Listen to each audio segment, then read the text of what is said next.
Hello दोस्तों, आप सभी का स्वागत है मेरे YouTube चैनल पर। दिन भर की सबसे बड़ी खबरें निकल के आ चुके हैं। बड़ी संख्या में संविधान कर्मचारियों का नियमितीकरण। अब मिलेंगे स्थानीय कर्मचारी वाले फायदे।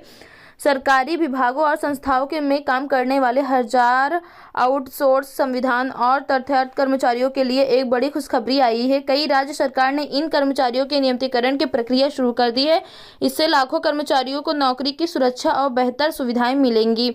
यह फैसला न केवल कर्मचारियों के लिए फायदेमंद है बल्कि सरकारी कामकाज में भी सुधार लाएंगे। इस लेख में हम आउटसोर्स संविधान और कर्मचारियों के नियमितीकरण के लिए बारे में विस्तार से जानकारी देंगे। हम इस बार प्रक्रिया के फायदे, चुनौतियों और इस जुड़े नियम कानूनों पर भी चर्चा करेंगे। साथ ही यह भी बताएंगे कि अलग अलग राज्य में इस संबंध में कई कदम उठाए जा रहे हैं। नियमितीकरण का मतलब है कि स्थायी या संविधान पर काम करने वाले कर्मचारियों को स्थायी नौकरी देना। इस प्रक्रिया में कर्मचारियों के नियमित सरकारी कर्मचारियों का दर्जा किया जाता है, जिससे उन्हें नौकरी की सुरक्षा के साथ साथ कई अन्य लाभ भी मिलेंगे। नियमितीकरण की प्रक्रिया का प्रमुख उद्देश्य कर्मचारी का नियमित सरकारी कर्मचारी का दर्ज किया गया, इससे उन्होंने सरकारी की सुरक्षा के साथ साथ कई अन्य लाभ भी मिलते हैं। कर्मचारियों को नौकरी की सुरक्षा देना, बेहतर वेतन और सुविधाएं प्रदान करना, कर्मचारियों का मनोबल बढ़ाना, सरकारी कामकाज में सुधार लाना, श्रम कानूनों का बेहतर पालन सुनिश्चित करना। नौकरी की सुरक्षा सबसे बड़ा फायदा यह है कि कर्मचारियों को नौकरी से निकलने जाने का डर नहीं रहेगा। वे रिटायरमेंट तक काम कर सकेंगे। बेहतर वेतन, नियमित कर्मचारियों को संविधान कर्मचारियों की तुलना में ज़्यादा वेतन मिलेगा। साथ ही समय समय पर वेतन वृद्धि भी होती है। सामाजिक सुरक्षा, नियमित सरकारी कर्मचारियों की पेंशन, ग्रेजुएट बीमा जैसे सुविधाएं मिलती हैं। इससे उनका भविष्य सुरक्षित होता है। छुट्टियां और अन्य लाभ, नियमित कर्मचारियों को वेतन के साथ छुट्टी, मेडिकल सुविधाएं और अन्य भत्ते की मिलते हैं।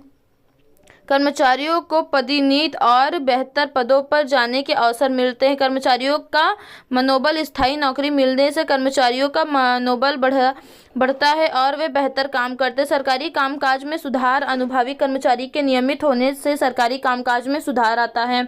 नियमितीकरण की प्रक्रिया अलग अलग राज्यों में थोड़ी अलग हो सकती है, लेकिन आमतौर पर इसे निम्न 4 चरण शामिल होते हैं। सरकार द्वारा नियमितीकरण का निर्णय लिया जाना, पात्रता मानदंड तय करने जैसे नियत सेवा अवधि, पात्र कर्मचारियों की सूची तैयार करना, आवेदन आमंत्रित करना और दस्तावेज जमा करना, आवेदनों की जांच और सत्यापन, चयनित कर्मचारियों को नियुक्ति पत्र जारी करना, नए पद पर कार्यभार ग्रहण करना।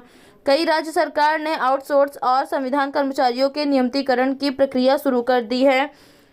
आउटसोर्स और संविधान कर्मचारियों को नियमितीकरण की तैयारी शुरू कर दी है। सरकार ने विभिन्न विभागों में इस कर्मचारियों का आंकड़ा मांगा है। जल्द ही इस संबंध में एक नियमावली जारी की जाएगी। हरियाणा सरकार के लगभग 20 लाख संविधान कर्मचारियों को नियमित करने का फैसला किया है। इसके लिए हरियाणा अनुबंधित कर्मचारी सेवा सुरक्षा आदेश 2024 लाया गया है। इसके तहत 15 अगस्त 2024 तक 5 साल की सेवा पूरी करने वाले कर्मचारी पात्र होंगे।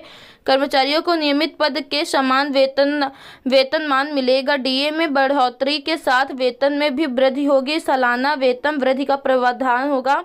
मृत्यु सह सेवानिवृत्ति, ग्रेजुएट और स्वास्थ्य लाभ मिलेंगे।